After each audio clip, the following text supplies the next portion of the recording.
Xavier Moreau, justement, du site Stratpol, auteur, entre autres, du livre noir de la gauche française, c'était en 2021, aux éditions Stratpol, tout comme Z Ukraine, pourquoi la Russie a gagné aux mêmes éditions.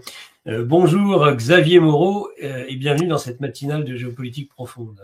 Bonjour, merci pour votre invitation.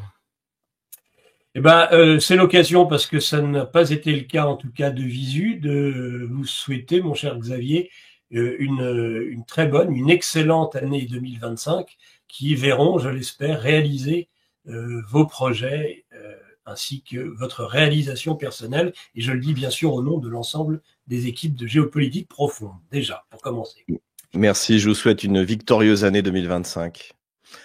Une année, voilà, en 2020, bilan 2024. On les aura 2025. J'ai cru voir ça sur, je C'est ça. crois, votre, sur X ou sur Stratpol, ou les deux.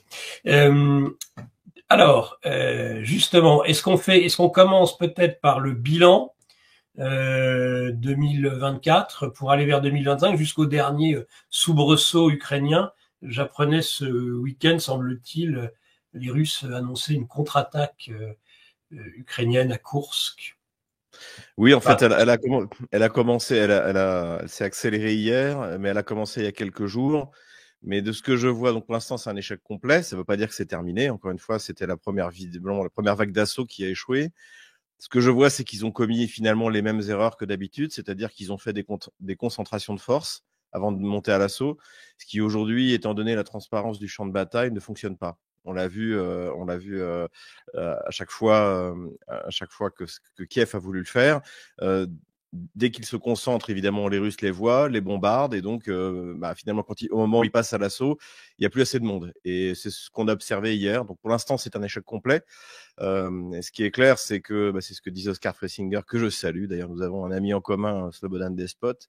Donc, c'est ce qu'il disait dans son intervention juste avant, c'est-à-dire que là, ils essaient absolument de faire quelque chose avant le 20 janvier. Ce qui n'a d'ailleurs finalement pas de sens, parce que de toute manière, c'est pas la ligne de front qui va déterminer ce que Trump va faire ou ne pas faire. Ce qui va déterminer ce que Trump va faire ou pas faire, c'est l'état de l'armée ukrainienne.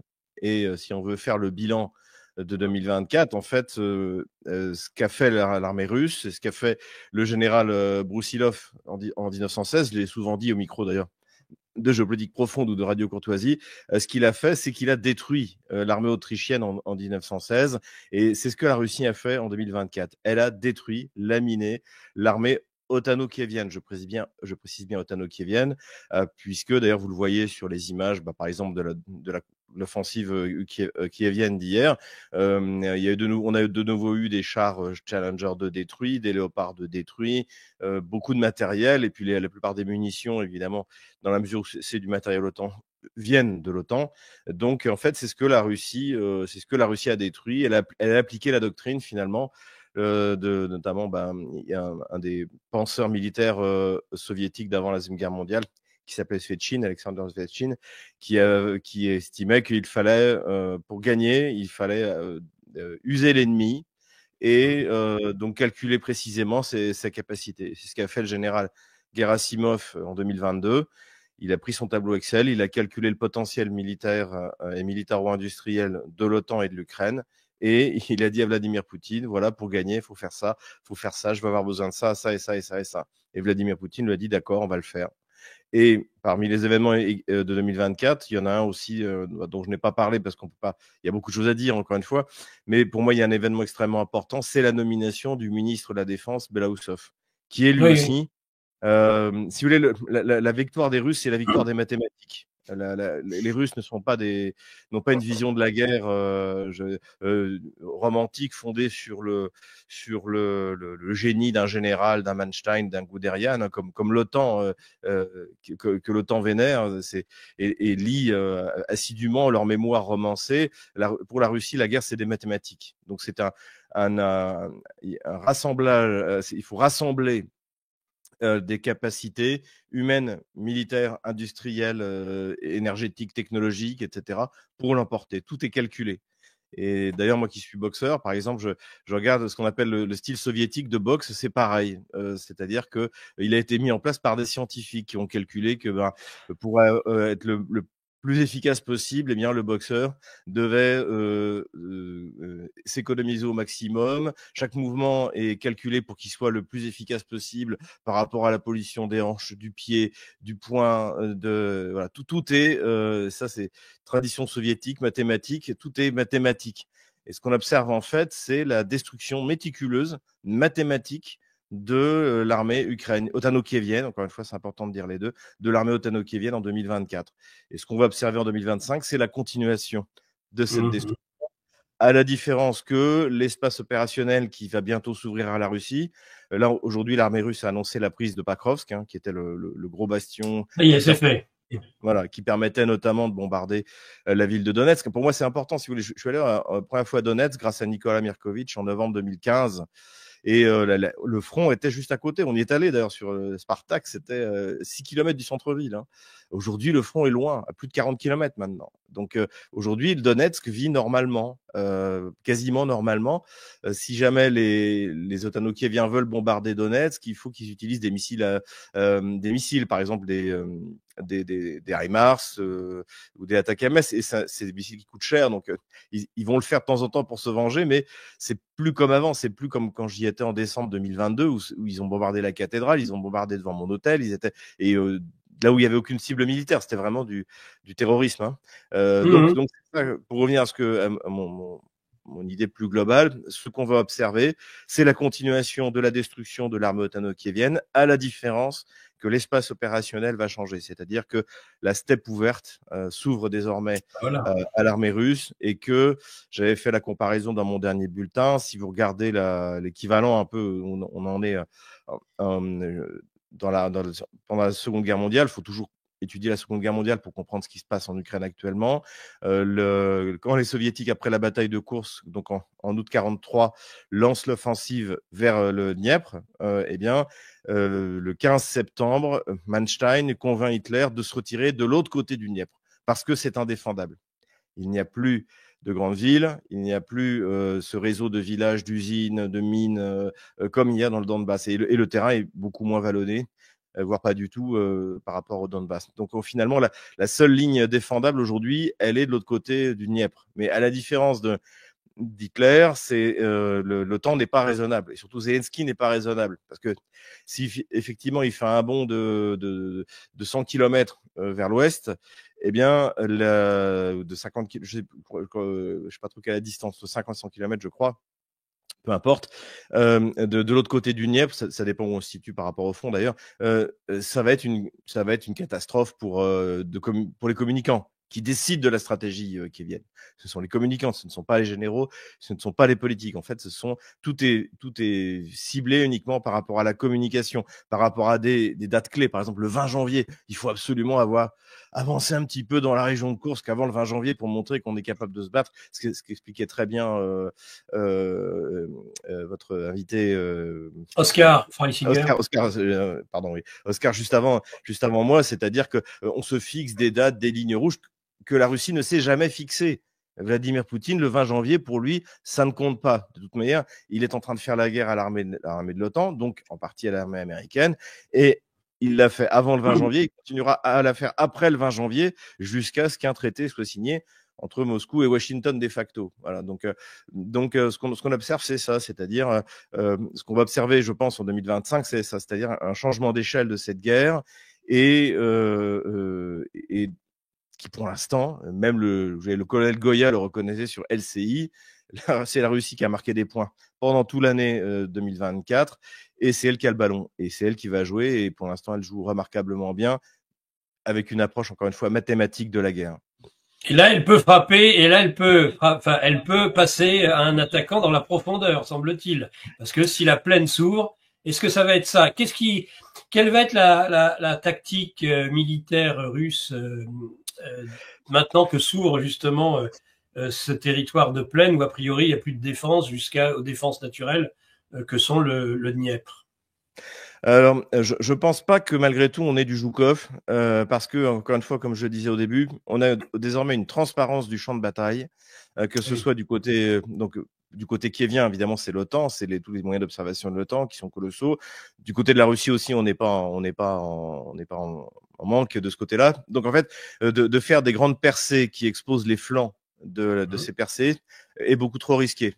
Et surtout, ça peut causer des pertes, ça peut causer des encerclements. Donc je pense que la Russie va continuer à avancer de manière méthodique, petit à petit, en consolidant ses flancs. On voit très bien d'ailleurs, si vous observez aujourd'hui le front, notamment dans la région je parlais de Kourakovo, ce qu'on appelle le front centre, hein, c'est le meilleur des généraux russes actuellement, le général Morditchev.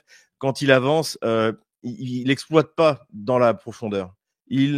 D'abord, il consolide ses flancs, il prépare les positions au cas où il y ait des contre-attaques ukrainiennes. Donc, il est extrêmement prudent parce que le but numéro 1 depuis 2022, contrairement à ce qu'on raconte dans les médias de grand chemin, eh bien, c'est de limiter les pertes. Si vous faites des grandes offensives, oui, la Russie pourrait avancer plus vite, mais les pertes seront infiniment plus nombreuses. Donc ça, c'est une évidence. Et surtout, de toute manière, comme je le disais, on ne peut pas faire de concentration de force.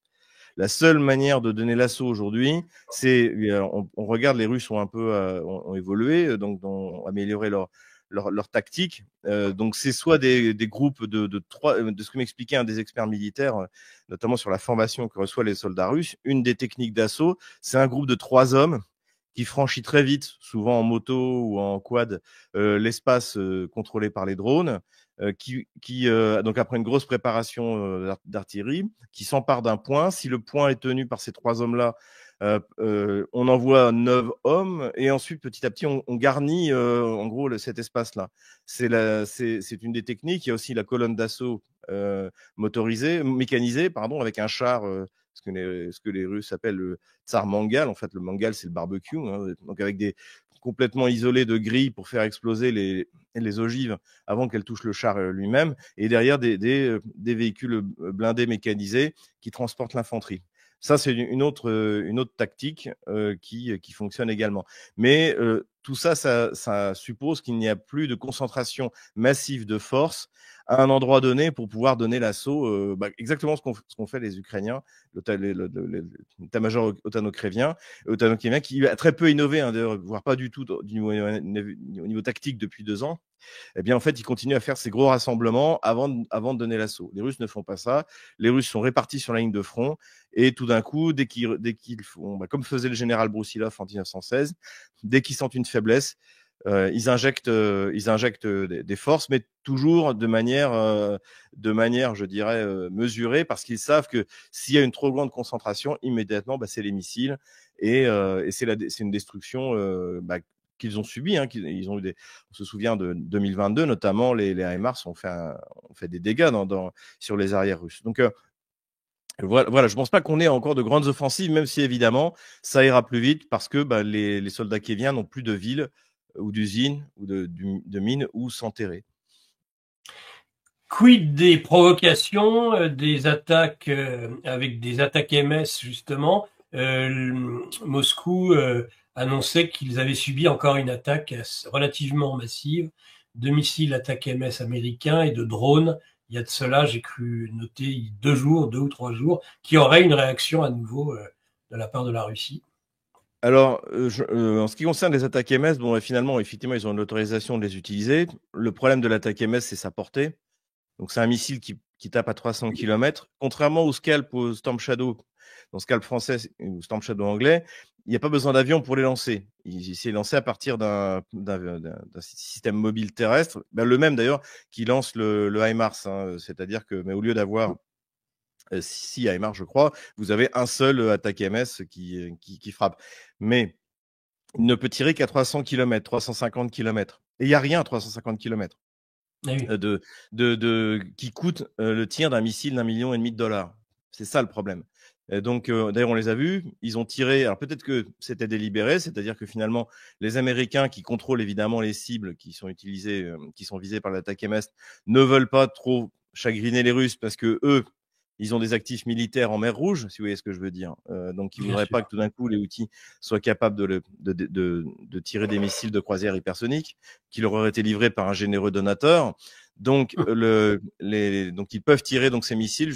Ils ont tiré, par exemple, bon, dans la région c'était la région de Koursk, c'était la région de Belgorod, dans la région de Rostov. Ils ont tiré sur des aéroports. Or, il n'y a plus d'avions sur ces aéroports parce que les avions qui sont utilisés sur le front russe aujourd'hui décollent de bien plus loin et pour être complètement à l'abri de ce genre de ce genre de tir. Donc, militairement, les attaques MS n'ont pas vraiment d'utilité. Et d'ailleurs, c'était surtout très symbolique d'autoriser le tir de l'autre côté de la frontière russe de 2022, puisque si vous regardez le front aujourd'hui, par exemple, je parlais de Kourakovo, entre la frontière russe de 2022 et Kourakovo, il y a 250 kilomètres à peu près.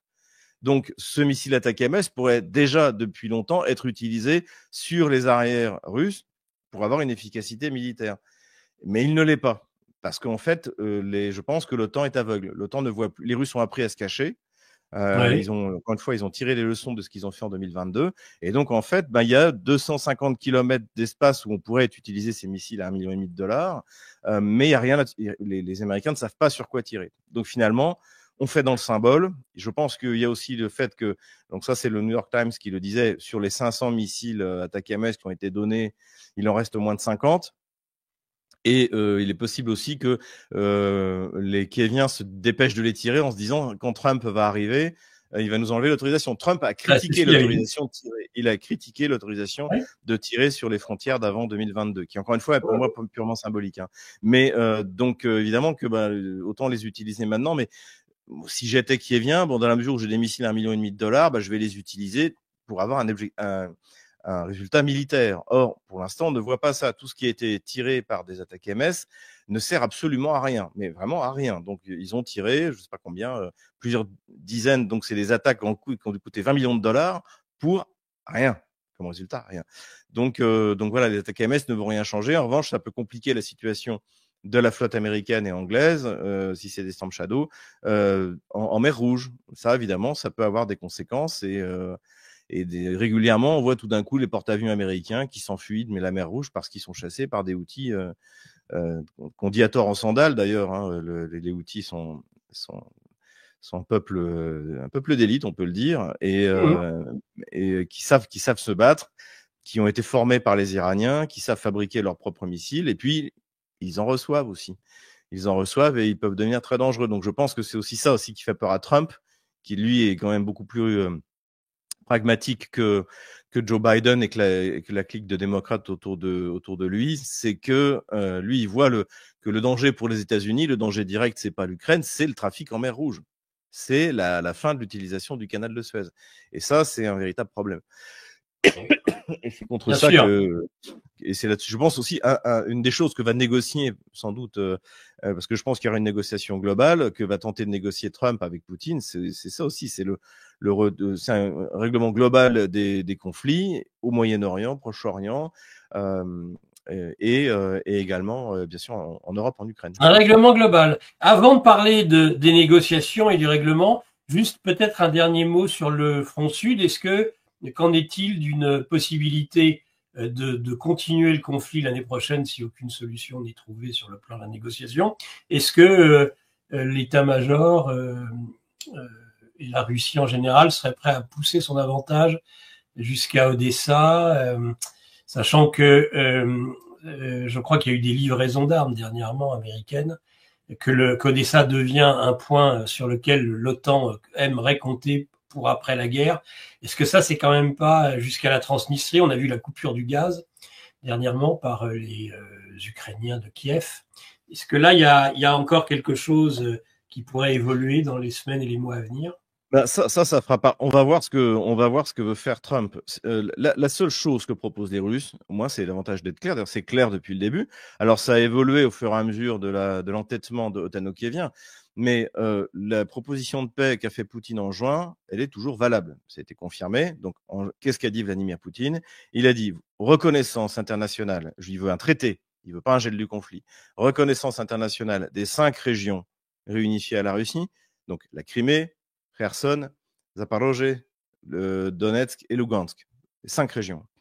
La dénazification et la démilitarisation. La démilitarisation, c'est ce qu'il y avait dans le traité d'Istanbul, c'est-à-dire une armée ukrainienne qui sera limitée à 80 000 hommes, même sans doute moins maintenant parce que de toute manière le territoire à couvrir est moins important, plus d'armements lourds, en fait, bon, en gros une espèce de garde nationale. Donc, qui mettra l'Ukraine, qui forcera l'Ukraine d'ailleurs parce qu'elle n'aura plus les moyens militaires de résister, à appliquer l'autre exigence russe qui est la dénazification.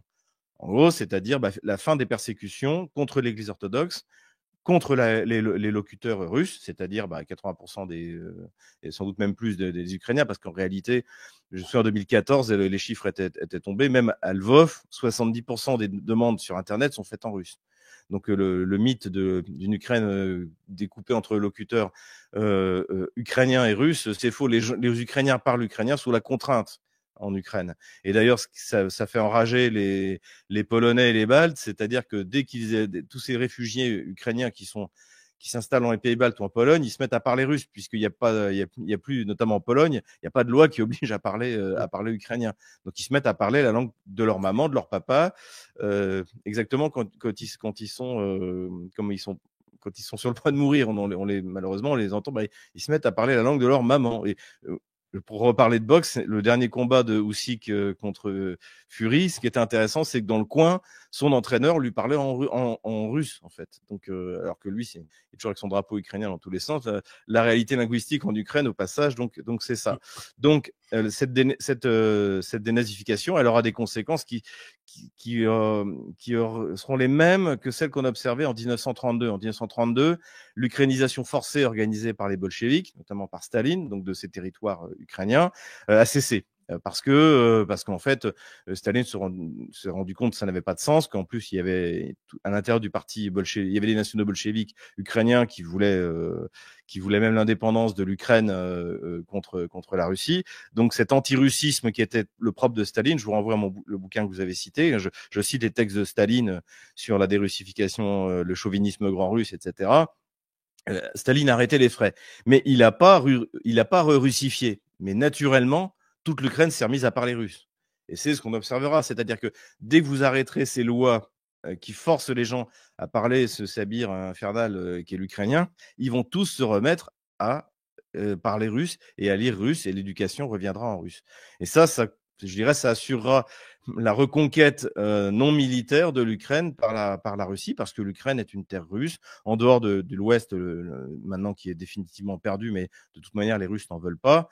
Il n'y a rien, c'est ce que disait Oskar Fressinger parfaitement, il n'y a rien, à Lvov, à Ivano-Frankivsk, il n'y a rien.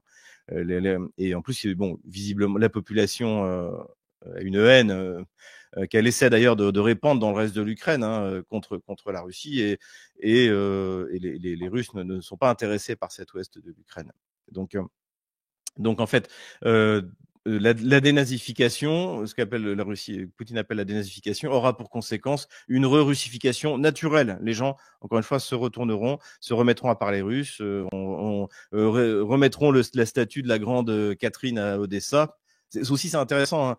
La statue de la grande Catherine Odessa a été déboulonnée 2 fois. Une fois par les bolcheviks en 1924 et une autre fois par les nationaux bolcheviks ukrainiens à la fin de l'année 2022. Donc tout ça, évidemment, tout ça doit cesser. La statue sera restaurée, celle du duc de Richelieu qui a cofondé la ville avec la grande Catherine. Et aussi, donc le dernier point qui a été proposé par Vladimir Poutine, c'est la levée de toutes les sanctions contre la Russie. Alors voilà. Et c'est ça qui me fait dire que Poutine n'est pas pressé. Parce que pour faire lever toutes les sanctions, il faut que le Congrès américain soit d'accord. Et donc ça met la barre très très haut. Alors, à moins que ce soit un terme sur lequel Vladimir Poutine soit prêt à négocier. Donc, comme Trump, en fait, quand Trump menace d'ici le 20 janvier, il va encore menacer la planète entière de représailles, de droits de douane, etc. C'est aussi qu'il prépare la négociation, donc il en demande énormément. Mais ça, pour moi, c'est un point clé. Parce que si vous vous souvenez, les États-Unis avaient mis des sanctions au début de la guerre froide pour forcer l'URSS à autoriser les Juifs du RSS à émigrer vers Israël. Et donc ces sanctions ont été levées, ont été levées il y a 10 ans. Donc en fait, pour lever les sanctions, il faut que le Congrès soit d'accord. Et dans le Congrès, il y a un lobby anti-russe très fort, à la fois côté républicain, côté démocrate. Donc ça peut durer, ça peut prolonger largement le conflit. Donc voilà, voilà où on en est. Donc voilà ce que veut la Russie. Donc qu'elle arrive militairement à Odessa ou pas, quoi qu'il arrive, ça ne s'arrêtera pas sur la ligne de front. Le fait d'arrêter de persécuter les Russes, l'Église orthodoxe